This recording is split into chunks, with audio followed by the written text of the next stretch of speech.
not that I'm anxious per se, but then I feel like where I am is not where I'm supposed to be because of all the stuff that I'm seeing.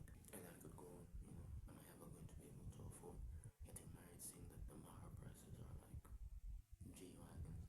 And then if I do, am I going to be able to stay married the way I am?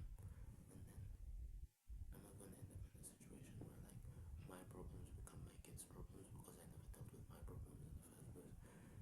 There's a lot of things from where this comes from. So this video is practically going to be about how you navigate anxiety as a Muslim, how you should think about it, and how you can prevent yourself from having too much of it and reduce it. The first thing that you need to address is external factors exacerbating your anxiety. Let's say you were to take a kid, right, and you told him to swim, right? He goes and he's trying to swim. He's probably not gonna have much success.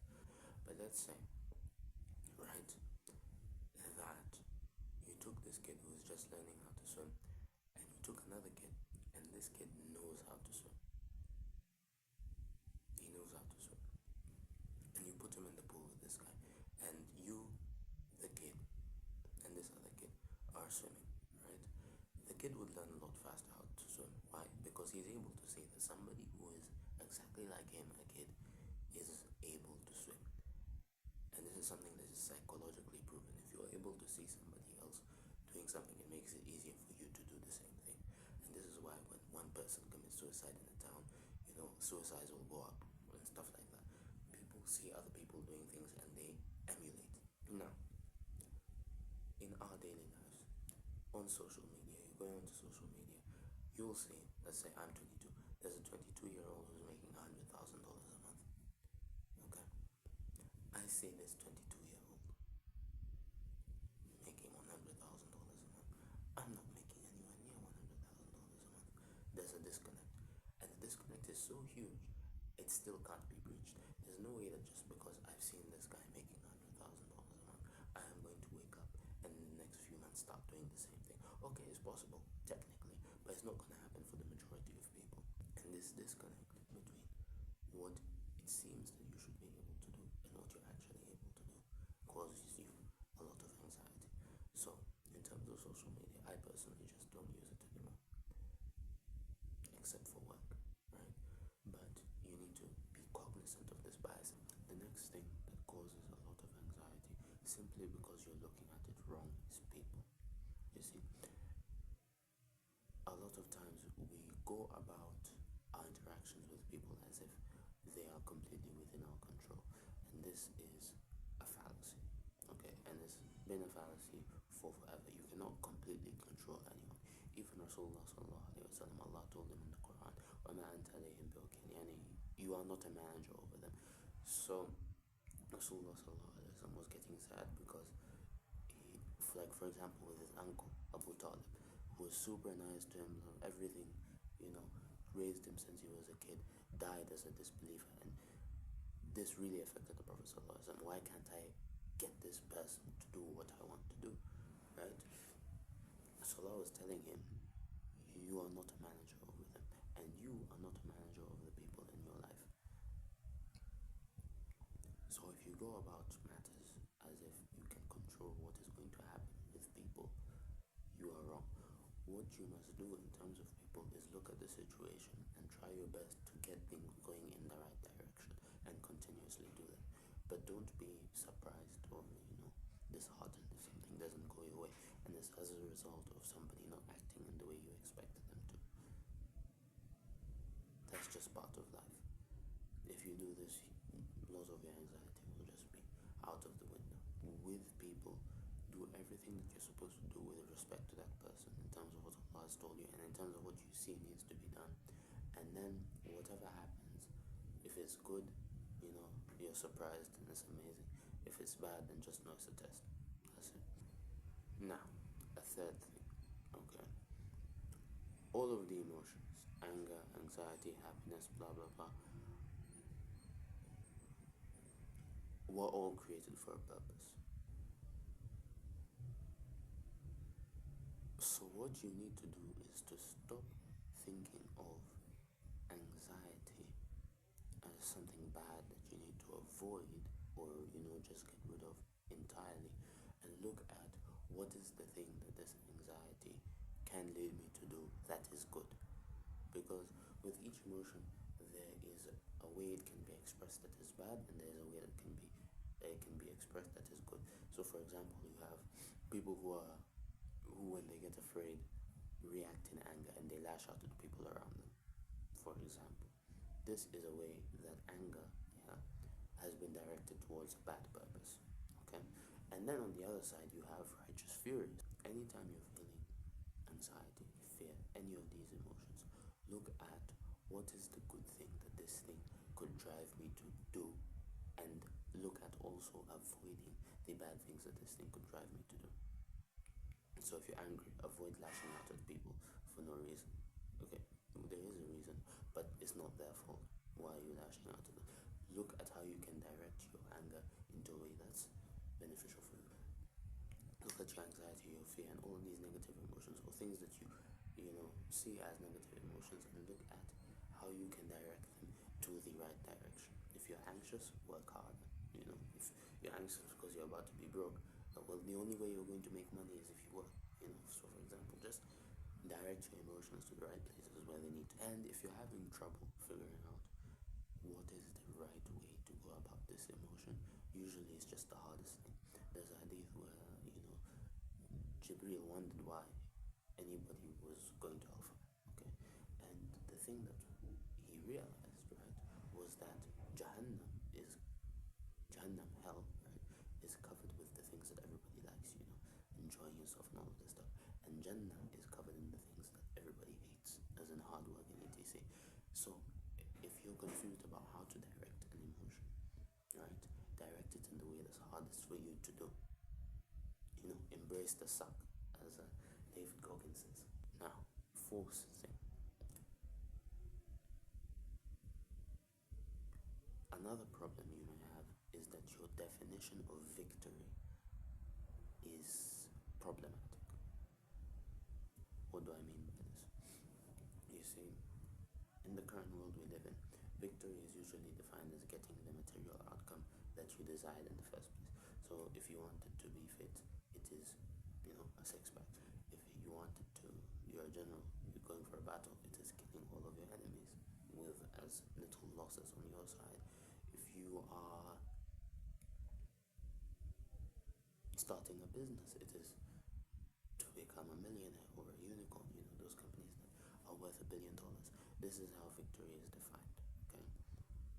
With this definition of victory, though, I think a lot is left out. For example, right, I was reading Quran, I can't remember when I read this surah. It must have been one of the first ones I learned because it's in Juz right? And it talks about Ashab al-Ukhdud, people of the trench.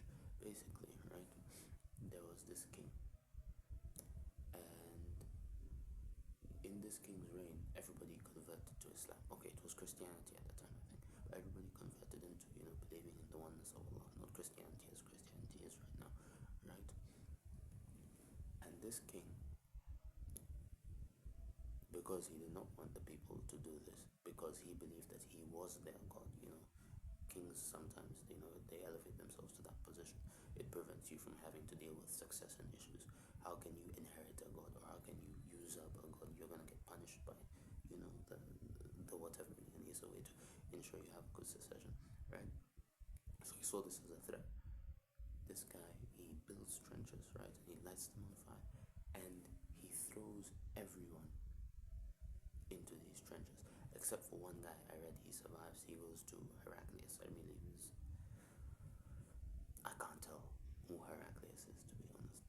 But yeah, there's one guy who survives, and he tells Heraclius, and Heraclius tells the Ethiopian king, and the Ethiopian king comes and he deals with this guy, and the guy eventually commits suicide. But at the end of all of this, remember, one person survived. All of the people other than this one guy were taken and thrown into fire.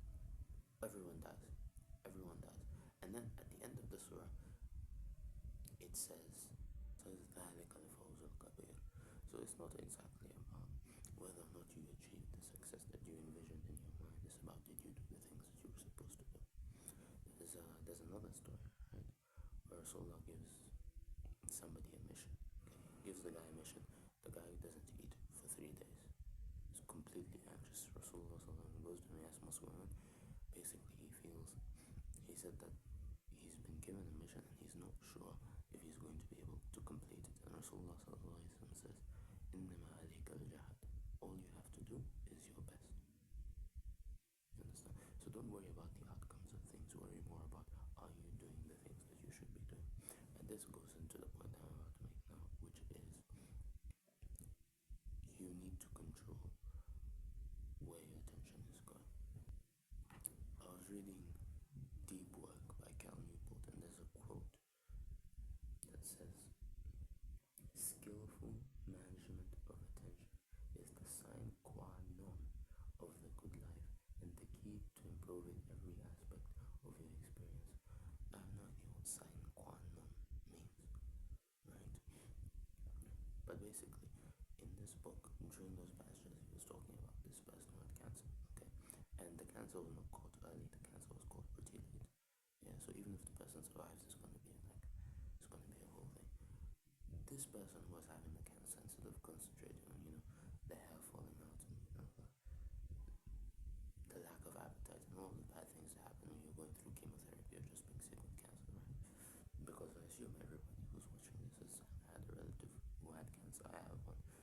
Everybody, I think, has one. This is how people die these days, right? Instead of focusing on all this stuff, this person went and they focused only on one or two positive things that were going to happen during the day. So the drink that they would have at lunchtime, the lunch that they would have, or the meal that they would have at a certain time of the day, that was what they focused on. And they found that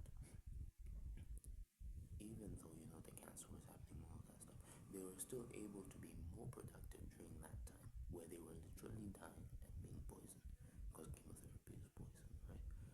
Than when they were just living normally. And they were able to carry this through even after they, healed from their cancer. So where you put your attention largely defines how your life is, even if other things in your life are present, right? So if you have a bad marriage, but you're really concentrated on this new breakthrough at work, you could be happy even though you have a bad marriage, because that's not what you're concentrating on. If a person in a wheelchair just only thought about how they were in a wheelchair, eventually they'd commit suicide, because life sucks so much. I'm in a wheelchair. Obviously, that's a bad example because I don't know anything about what that's like. But if you concentrate on the bad things in your life, it does you more harm than good.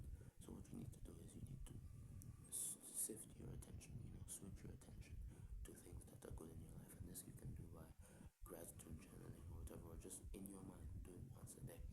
Rasulullah says himself that you should look to people who are below you, not to those above you. So you can, this is a tactic that will help you better focus on the good things in your life, because you're not comparing yourself to the things that you don't have, which is a lot of the reason why you have anxiety. I mean, if you even look at Rasulullah was never a rich man. And this comes to the point, how you look at your life will also influence how people after you die will look at your life. So for example, Rasulullah was never a rich dude. You never think of that as Rasulullah. In fact, we know that in Medina, the Prophet at times was doing very poorly financially. If you look at the siege of Al-Khandaq, people were literally they were eating raw fat, not even cooked fat, just raw fat. Apparently it would stick in the throat as you ate it. That's terrible.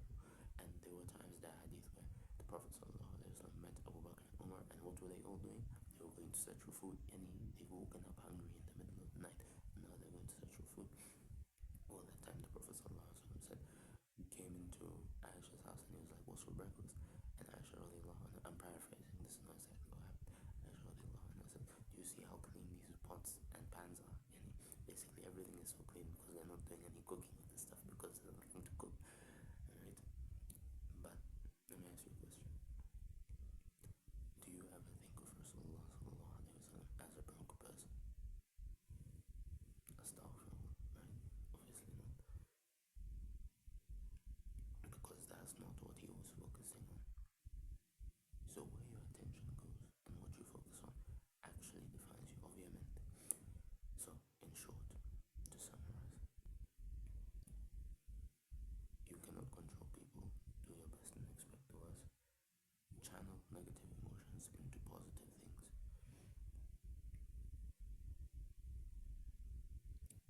Do your best, don't worry about the outcome. And choose